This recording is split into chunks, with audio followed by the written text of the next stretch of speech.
Opportunity to come, and the students have been great. Great group of kids, have paid attention, have engaged, and that's always makes it a pleasure for a speaker to have an opportunity to speak in such a context. And to be honest with you, we've done our best to consolidate 4 major stories in the Bible and to pull from those 4 major stories in the Bible some lessons that we can take from us.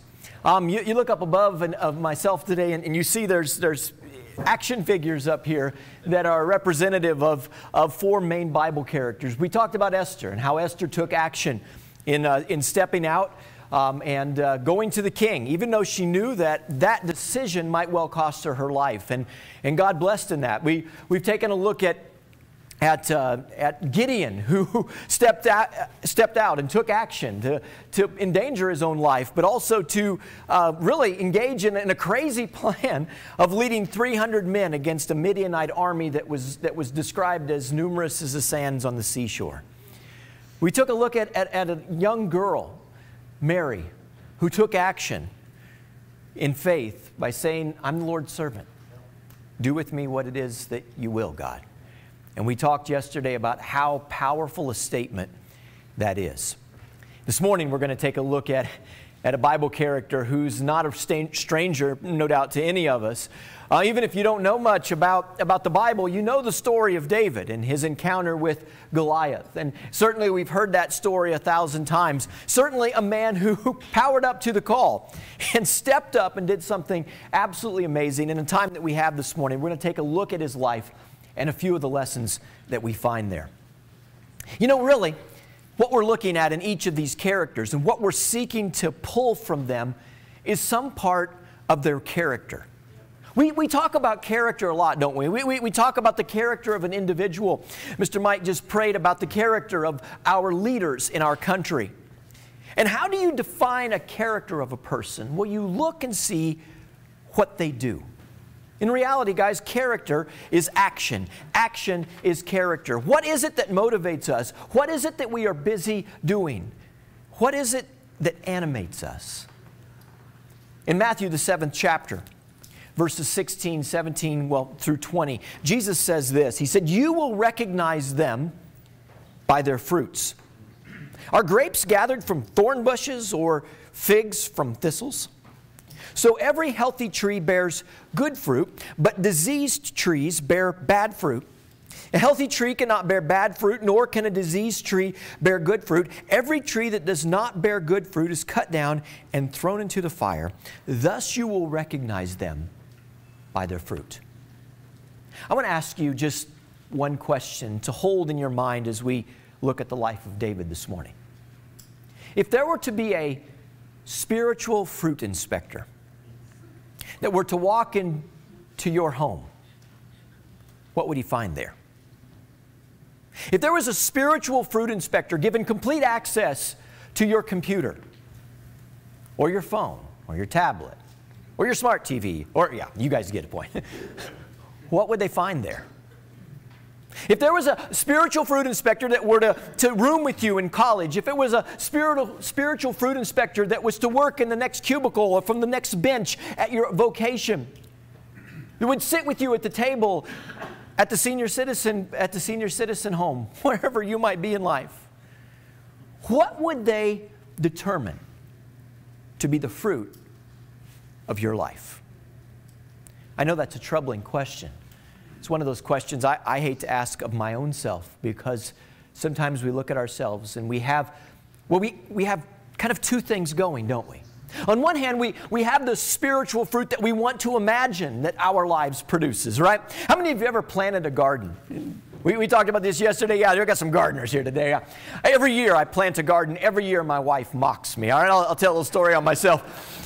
Because every year I have in my mind a vision of a garden that looks like something in Southern Living or Better Homes and Gardens. You know, the rows are straight. I get out string, guys. I'm made up. I get out string and I plant everything perfectly straight. I measure. My oldest daughter is taken into the gardening thing, and she just laughs because we got to measure between tomato plants right here. You know, you can't have random distances between tomato plants. I have this vision of the garden that I want to have. But then I go back and I visit my garden July, early August, after a busy summer, after life happened. And that garden that I imagine, those tomatoes perfectly staked, those beans nicely, neatly planted in rows, weed-free paths between all my rows, none of that looks that way. Right now, I have cucumbers in my garden that have grown approximately 15 feet from where they were planted, right? My daughter went out the other day. She said, "Dad, look at this." She comes in with a whole armload of cucumbers. I said, "Where did she find them?" She said, "Well, I found one here and one over there and one right here." I have tomato plants that have run wild. I have rows that are full of weeds because life happened. On one hand, guys, we have the image of the fruit that we want to imagine that our lives produce. But on the other hand, we have the reality of what it is that our lives are actually producing. And I want you to wrestle with that today, as all of us should, as I wrestle with that same question. As we open the Bibles up to the book of Samuel, 1 Samuel, the 16th chapter. The story of David really starts here because the Lord said to Samuel, "How long will you grieve over Saul, since I have rejected him from being king over Israel?" And that's just an interesting moment, because if you know the story of Samuel, Samuel is dead set against this king, right? And Samuel, in fact, has chapter before or so, has given a farewell speech. And pretty much what Samuel says in a farewell speech is, "I told you you don't want a king, but you wanted a king. God said, give you a king. I'll pray for you." All right? Samuel out right here, all right? Kind of drops the mic, moves out. And here Samuel is grieving because Samuel has a heart for people. And he doesn't want to see Saul mess up. But God says, "Samuel, we got to move on. The world will move on." There's just a real powerful lesson for us just right up the front right here, guys. There's not one of us in this building today that the church will not go on without us. There's not one of us here today that's not replaceable. Now, I'm not saying that God doesn't want to use you. I don't say that God wants to multiply your efforts. I'm not saying that God doesn't want to accomplish things with you. He does. But listen, if we choose that we don't want to do it God's way, there's not one of us that God can't say to us, "Jason, I can find someone else to do your job. Probably someone better." And that's exactly what's going to happen with Saul. It says when I'm going to just skip some of this. You guys can read it if you want to. It's the verses in between 6:1 and 6:6, I guess. God tells Samuel, get a heifer calf, go up, pretend like you're going to, well, really you are going to do a sacrifice. Go to the house of Jesse. I'm going to tell you what to do. And so when they came, and he says to bring all your sons in, Jesse, bring all your sons in, and God knows what's going on here, and Samuel knows what's going on here, but I'm not too certain that Jesse or his boys exactly know how all this is going to shake out right here. And so it says in verse number 6 that when they came, they looked up, or he looked up, that means Samuel, and he saw Eliab. And he thought, surely the Lord's anointed is before him. He looks at Eliab, and Eliab's a good-looking kid or guy. He's strong, he's powerful, he's got that face made for leadership. You know what I'm talking about? He's got muscles, he's got stature. And here's what God says. But the Lord, in verse number 7, said to Samuel, "Do not look on the appearance or on the height of his stature, because I have rejected him." Guys, don't forget, ever forget, what it is that comes here next. We live in a culture today, and students, you know this, but I'm going to tell you what you know, okay? We live in a culture today that is obsessed with appearance. Some of you, some of us as your adults, are obsessed with our appearance. We're obsessed with how we look. We're obsessed with how other people perceive us. We're obsessed with our social media presence. We take pictures. Now, I love watching people take selfies. That's one of the funnest things in the world, right? Because people are like positioning themselves to make sure that they don't have a double chin, right? I'm not going to tell you, but there's someone in my life that is just mortified with the idea that she might have a double chin. Right? So she has got to take a picture that doesn't look like she has a double chin. Right? We are obsessed with how we appear, all right? And what is being said right here is God says, I don't care how you look on the outside. I'm not near as worried about your outward appearance as I am something else. I have rejected him, for the Lord sees not as a man sees, looking on the outward appearance, but the Lord looks on the heart. And then they proceed to call all the rest of the brothers. And one by one they pass before Samuel, and one by one God says, nope, nope, nope. Finally, they get down to the end of the list, and Samuel's a little confused, and Jesse may be a little confused. The rest of the brothers are a little sore, and Samuel says, do you have another boy? And it's funny because David was so unlikely. He didn't even make the party that day. I mean, the man of God, the prophet of God is coming to the house. Imagine this, guys, if this was your family, all right? One of the most impressive people in the entire land has come to your house. I don't know who that might be for you. Pick a sports hero. Peyton Manning, if you like Peyton Manning. Right? Some of you do not like Peyton Manning, but I know there are a few fans here. Peyton Manning is coming over, all right? And everyone knows that you are a Broncos fan or a Colts fan. They don't even invite you over for dinner. And that's the kind of situation we've got right here. The man of God has come to the house. They know David is a godly young man, and they don't even invite him to dinner because they think it's so unlikely. I mean, you know, poor David. David he's a kid. David is just he's a young buck. He's a shepherd. David's the youngest of the family. It'll be lucky if David learns how to tie his shoes. And Samuel says, are all your sons here? And he said, well, there remains one, the youngest, but he's keeping the sheep. I mean, he's a shepherd. He's the youngest. Did you hear that? Youngest, right? And Samuel told Jesse, send for him. We will not sit down till he comes here. And he sent and he brought him in, and he was ruddy, and he had beautiful eyes, and he was handsome. And the Lord said, arise. And Jason put a Post-it note where he's supposed to be preaching. For this is he. Then Samuel took the horn of oil, he anointed him, and in the midst of his brothers, and in the spirit of the Lord rushed upon David, and from that day forward, and Samuel rose up and went to Ramah. Years later, the Apostle Paul is asked to preach in church on the Sabbath. And he gets up and he recounts the story of this moment, and he says in Acts the 13th chapter in verse number 22, and when he had removed him, speaking of Saul, he raised up David to be their king, of whom he testified and said, I have found in David, the son of Jesse, a man after my own heart, who will do my will. If you're wondering on what method we might test our fruit today, here's a great place for each of us to start and ask ourselves this question. Am I doing the will of God in my life? Now, that's a big question of which I cannot answer completely today because I have about 10 minutes left to do so, all right?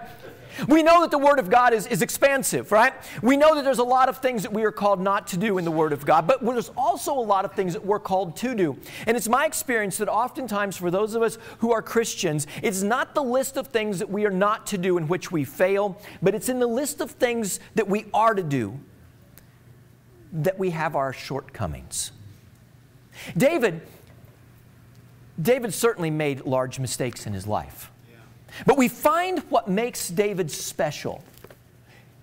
Maybe a few pages over in your Bibles. As David, at a later time, goes to meet his brothers on the battlefield. It's in 1 Samuel, the 17th chapter. We'll just pick up in verse number 4 for the sake of time.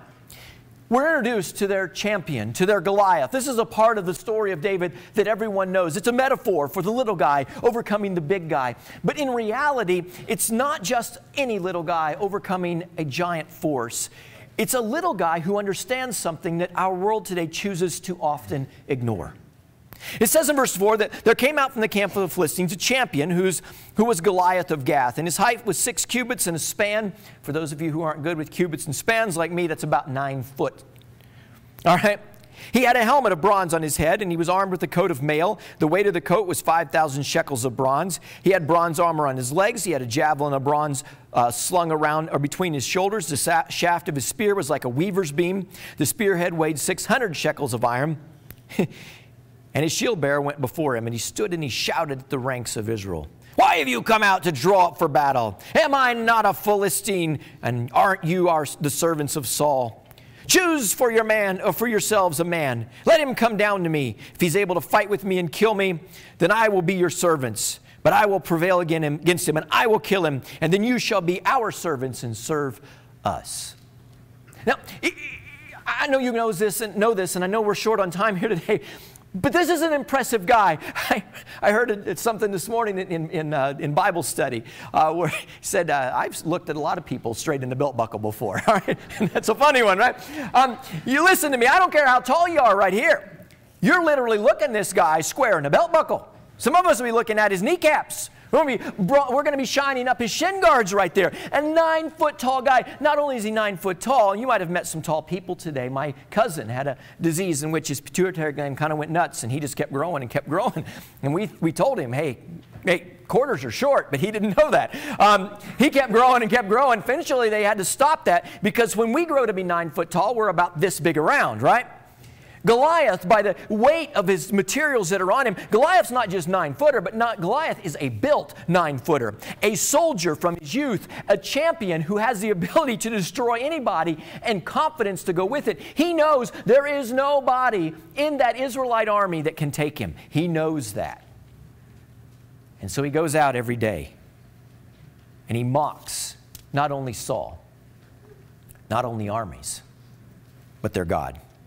For 40 days, the Philistine comes forward, it says in verse 16. He took his stand both morning and evening. For 40 days, they would go through this routine, a routine that's described for us down in verse number 21. It says that Israel and the Philistines would draw up for battle, army against army. Now, David has shown up at this point. I'm skipping things because we just got to. David's shown up to bring some cheese to the brothers, right? Bring them a little food, check how things are going for Dad. Because after all, he's little brother. He can't be a mighty soldier. He's just a little kid. You know, he's a red-headed stepchild. He's just a little kid right here. And so his job, his use in this world is to bring stuff. He's a gopher, a shepherd. He shows up and he watches this dance that's happened for 40 days beforehand, where Israel and the Philistines get in battle lines. And the Israelites are out there, we're going to take them today, we're going to take them today, right? And the Philistines are like, they know what's coming. All right, Goliath, go ahead. Goliath goes out, fee, fi, fo, fum, all right? And notice what all the Israelites do with this right here. He spoke the same words as before. We're not going to repeat them for any of our sake. And David heard them. And all the men of Israel, when they saw the man, fled from him and were much afraid. For 40 days they had come out, stoked themselves up. Today we're going to take them. Stepped out onto the battlefield. The giant comes out. Woo! And they all run. Church, does that sound a little bit like us? We gather together and we get ourselves all fired up. We're going to take this back from the devil. I'm going to overcome this challenge in my life. I'm going to deal with it this time. I'm going to catch the alcoholism. I'm going to make sure that I avoid those sites on my computer. I'm going to deal with that lack of forgiveness. I'm going to handle my anger. I'm going to take a stand for what I know is right in the workplace. I'm not going to let people push me into sinning. And then the temptation comes. And like the 40 times before it, we fall. That's us a lot of times, guys. I know it's fun for us to poke fun at the Israelites, but listen, we got to look at ourselves in the mirror. We're a lot like those men of Israel. Well-intentioned, motivated, but we lack something. What we lack is something that David didn't. I want you guys to notice me as it goes on. David said to the men who stood by him, what shall be done? We're down in verse 29 if you guys are following along. I'm sorry, I'm just jumping quick, but there's so much to cover. What shall be done for the man who kills this Philistine and takes away this reproach from Israel? For this man is an uncircumcised Philistine, that he should defy the armies of the living God. And the people told him everything that's going to happen. The king's going to make you rich. He's going to make you famous. You're going to get his daughter, Michal, in marriage. which may or may not have been a good deal. But man, if you can get rid of this, Saul will give you the kingdom. Now, guys, I want you to just back up with me for a moment this morning. Whose battle was this to fight? Ultimately, it was God's. Who was the king of the land of Egypt? Or land of Israel, excuse me. I don't know who the king of the land of Egypt was. I don't care. Land of Israel. It was Saul, wasn't it? If you do a side-by-side comparison of these two individuals, you start to get a very interesting picture. Physically, Saul was an impressive person in stature. It says that he was a head and shoulders taller than any other of the Israelite people. If you're looking for a guy to take a 9-footer in battle, you need a guy that's tall on your side. Saul's that guy. Saul is a tall guy. He is a physically impressive specimen. When the people looked at him, they were like, that looks like a king. Why? Because he's big. He's an experienced leader. When Saul had been faced with a very difficult situation, Saul had leadership instincts. Decisively, he cuts up his ox. He sends it out throughout the land of Israel. He said, this is going to happen to your ox unless you show up, and we're going to draw a battle, and we're going to free these people so they don't lose their right eye, right? I mean, Saul had leadership experience. Saul was an equipped soldier. We're going to find out in a moment that he has all kinds of armor, just like the great champion. Saul was the king of a nation. Then you look at David. David said, hey, what's to be done for the guy who gets rid of this stench, this reproach, this person who taunts the people of God? David is a kid. Remember what it said in 1 Samuel 16? He was ruddy and bright-eyed and good-looking, just a kid. He's a shepherd. He's the youngest. He's out in the pasture tending the sheep. What's the difference between these two people? It's very, very simple. Saul is filled with fear. If you look in verse number 11 of 1 Samuel 17, it says simply this: When Saul and all the Israel heard these words of the Philistine, they were dismayed and greatly afraid. David was different. Guys, fear freezes us and it makes us wait. I want you to follow along with me because in the second half of verse number 28, his oldest brother hears him. Eliab, maybe a little sore still because Eliab knows what happened that day at Dad's house when the man of God came. And Eliab says, why have you come down here? And with whom have you left those few measly wandering sheep in the wilderness? You no doubt are neglecting your responsibilities, right? There's older brother rivalry right here. How many have ever experienced the sting of jealousy when others received what we think we should deserve? Eliab is fighting with this right now, isn't he? Your presumption and the evil of your heart, for you have come down to see the battle. And David asks the question that every young brother asks, what have I done? You know, what did I do to get in trouble with you? Why are you picking on me again? And he didn't realize yet maybe what it was that Eliab was struggling with. But it says in verse number 31 that when the words of David that David spoke were heard, they were repeated before Saul, and Saul sent for him. And here's what makes David so special. In verse 32 it says, and David said to Saul, let no man's heart fail because of him, speaking of Goliath. Your servant will go out and fight with this Philistine. And Saul says to David, you are not able to go against this Philistine, to fight with him, for you are but a kid, you're a youth, you're a student, you're a shepherd, you're a red-headed, bright-eyed little kid. But David said to Saul, your servant used to keep sheep for his father.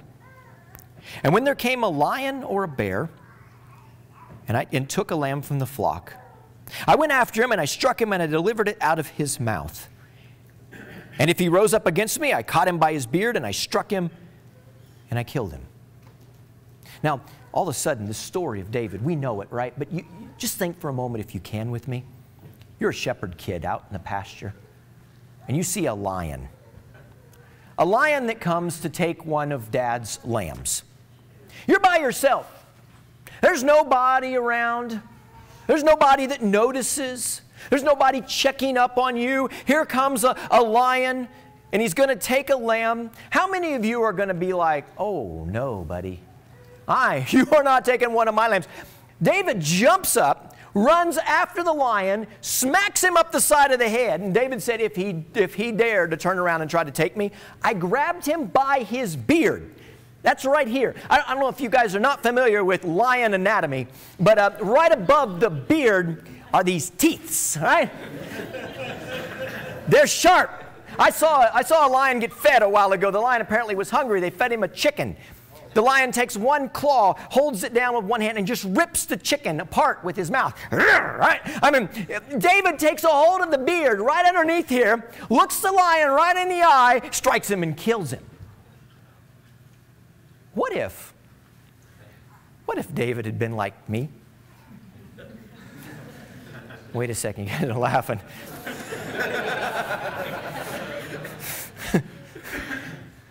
Because I'll guarantee you what I'd have done. I'd gone back to Dad and said, hey, Dad, I need a rifle. What's that, Jason? I don't know, but we need one because we're losing sheep like crazy out there. There's a lion, and not only that, but he's a bear. All right? I mean, you guys, you live in bear country, you know what bears are like. I mean, David doesn't take life sitting down. Remember I told you that your character is what you do. Character is defined by action. Long before David goes to the battle line, long before David stands together with his brothers and hears the Philistine come out and say, fee, fi, fo, fum. Long before this moment, David's character was being formed in little things that no one saw, that no one knew about. What is it that you are doing when no one is watching? When no one is paying attention? When no one can find out?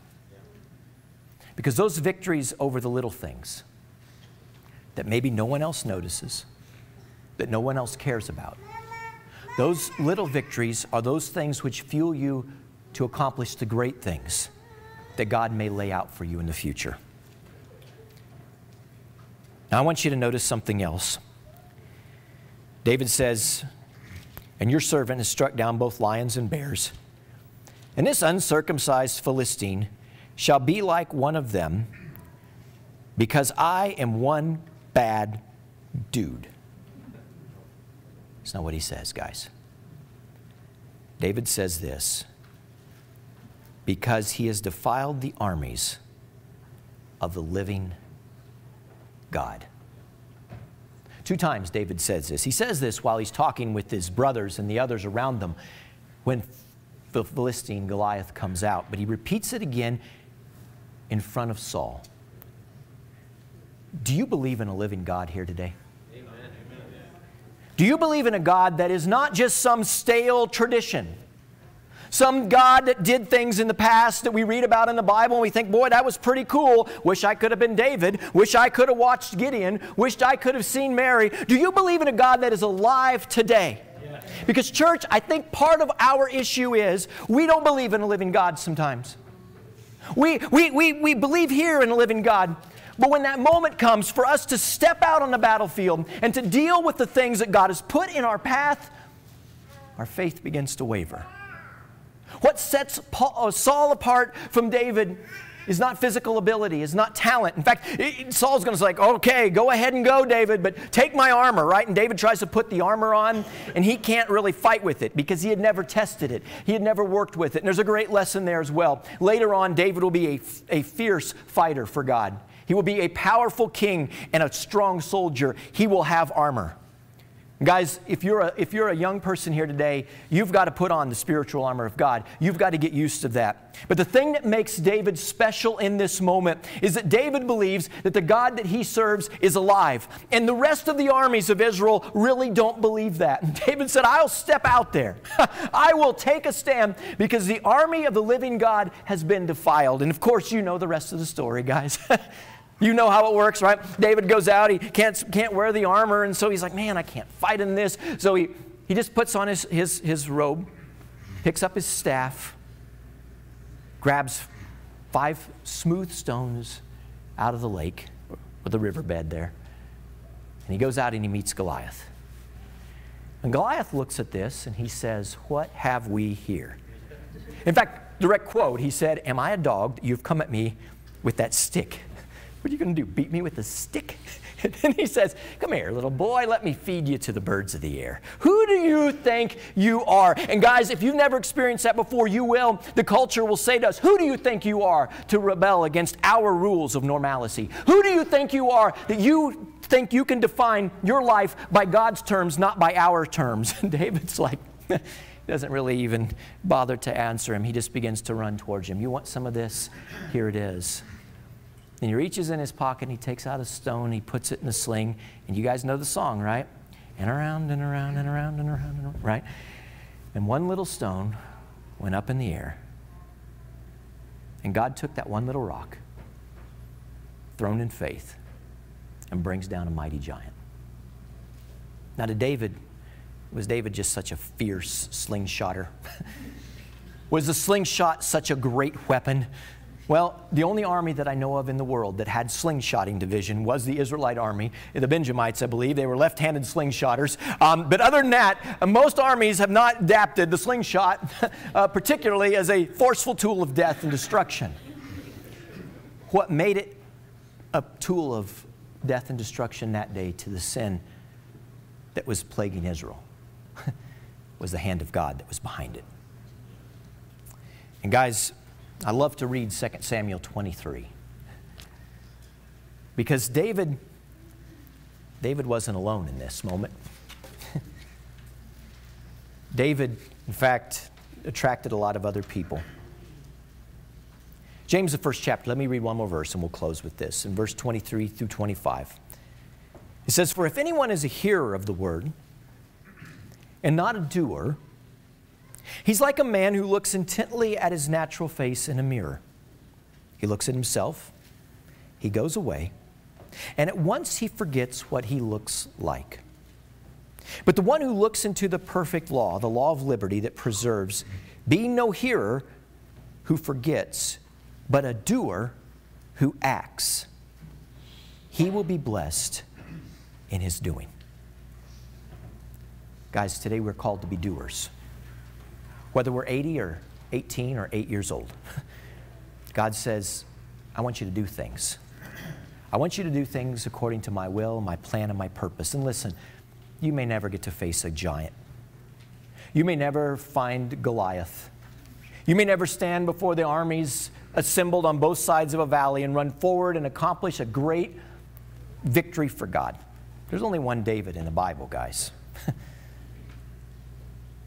But there's a lot of faithful people that will be standing around the throne with David someday, who did the exact things that David did, who took action with a living faith in a living God. 2 Samuel, the 23rd chapter, tells us that surrounded David many mighty men. And you read through that. If you've never read through the exploits of David's mighty men, 2 Samuel 23 is the place to go. There were people that were attracted to David from all over the world. Mighty men who said, "We want to follow a person that can walk like that." Guys, I think the world is full of people today that are looking for the same. Your place of work, your college campus, your high school classroom, your peer group, your friend group. They're looking for people that are willing to do what David did, to stand up and say, "Hey, let's trust the army of the living God, and let's move forward towards him." Students, thank you guys so much for your great attention. Thank you for making me feel so welcome this weekend with you all. Church, thank you for allowing me to be here today. I think we're going to sing a closing song together here, and Luke is going to lead us. A song, a rallying song, if you will, an old rallying hymn. And I hope that that's what this is for all of us. I hope we just rally behind that image of David and say, "Hey, let's go out and let's make a difference in this dark world this week. Let's shine our light for his glory." Amen. Let's all stand up, sing this song. 227, if we could all be standing, sing this song. And it says, stand up for Jesus. And man, how many are inspired by the story of David? Yes. And they want to make a stand, want to make a difference. And I know sometimes we get stuck in the status quo, we get stuck in the mediocrity.